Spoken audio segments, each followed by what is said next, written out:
Bonjour à tous et bienvenue sur Forex Full Time pour notre analyse quotidienne de la paire euro-dollar pour le mardi 9 août 2011. Donc hier, durant notre analyse, le marché a été clôturé à 1,4280 et donc nous on avait privilégié d'acheter le marché en suivant la dynamique haussière de vendredi. Donc on a clôturé à 1,4280. Nous on avait privilégié d'acheter sur repli vers 1,42 pour aller chercher une cible à 1,4350, notre résistance ici. Donc l'analyse a été totalement invalidée puisque ces objectifs ont été atteints durant le week-end et on a ouvert à peu près à 44,20, 44,30. Donc là, dans ce cas de figure, tout de suite, on se rappelle qu'il nous restait 10% de notre position, tout de suite prise de profit, hein. Et on attend. Donc là, quand vous avez un gap de 150 pips comme ça, après on peut débattre de gap ou pas gap sur le forex. Cependant, concrètement, quand on a un trou de cotation, pour fâcher personne, quand on a un trou de cotation de plus de 150 pips entre la clôture de vendredi et l'ouverture le dimanche à minuit, ou 23 heures suivant les brokers, là vous avez de très très fortes probabilités d'aller reboucher ce trou. Et à ce moment-là, au contact euh, de la fermeture de ce gap, on voit si on poursuit la dynamique haussière ou pas. Mais vraiment, les probabilités là sont dans le sens de la baisse quand on a un gap haussier de 150 pips, même sur les devises, hein. Donc tout de suite prise de profit, vous pouvez engager un short directement si pour les plus audacieux. Moi personnellement, je préfère attendre dans ces cas-là. Et donc à l'ouverture, on a eu ici un beau. Donc je vous avais dit que je rentrerai pas short sur le marché, mais bon, je pouvais pas prévoir qu'on allait ouvrir 150 pips au-dessus de la clôture. Donc forcément, j'ai dû revoir toute ma stratégie et donc attendre une entrée sympa au matin. Et donc la seule entrée sympa, c'était celle-ci sur ce doji. Et donc on est rentré short sur le marché à 1,4345. Et donc, on se rappelle qu'on avait détecté, nous, un support potentiel à 1,4150, 1,42 pour éventuellement former un épaule-tête-épaule inversé ici.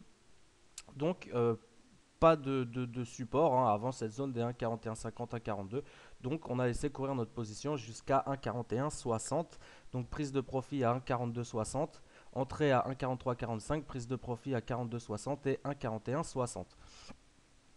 Euh, pour le moment, on voit qu'on est toujours dans une dynamique baissière, hein, sur l'euro-dollar. On voit que on est venu rechercher ici, hein, on a fait un mini support, on est revenu le tester, puis finalement on poursuit notre dynamique baissière. Donc pour le moment, on a une zone de résistance à 1,4250 qui est très cohérente. Et donc pour ma part, en intraday, tant qu'on est sous cette zone des 1,4250, les probabilités sont dans le sens de la dynamique baissière, donc de poursuivre notre dynamique baissière pour aller chercher donc éventuellement un 41. Donc un 41 et un 40-50. Donc les derniers plus bas de vendredi. Tant qu'on est en dessous de cette zone des 1,42 50-55, donc je privilégie donc les positions short sur le marché pour aller chercher, donc suivant le prix où vous rentrez, hein, pour aller chercher donc 41,50, 41 et 40,50.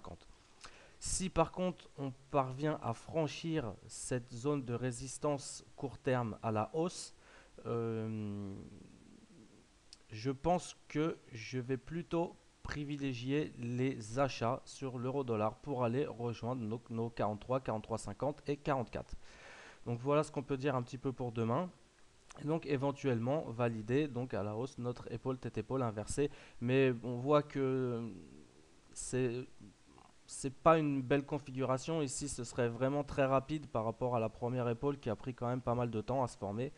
Donc c'est pas très très net, mais pour faire simple, on voit ici, hein, la petite zone de confusion. On a essayé de se reprendre vivement ici, hein, sur les 1,4150 pour aller chercher, pour reprendre notre dynamique haussière. Pour le moment, ça échoue. Donc là, on est actuellement dans un range entre 1,4250 et 1,42, hein, euh, qui se maintient assez bien. Donc pour ma part, la zone de rupture importante pour demain, ce sera 1,4250. Tant qu'on est en dessous, je vais privilégier les ventes. Et si on passe au-dessus de la zone des 1,4250, je chercherai, si le marché nous donne des signaux assez francs, plutôt des positions à l'achat au-dessus de cette zone des 1,4250. Donc voilà la zone pour ma part à surveiller pour demain. Tant qu'on est en dessous, on privilégie les ventes et si jamais on passe au-dessus avec un momentum franc, on privilégiera les achats sur l'euro-dollar. Donc voilà, 1,4250 pour demain à surveiller. Je vous souhaite une bonne soirée et à demain sur Forex Full Time.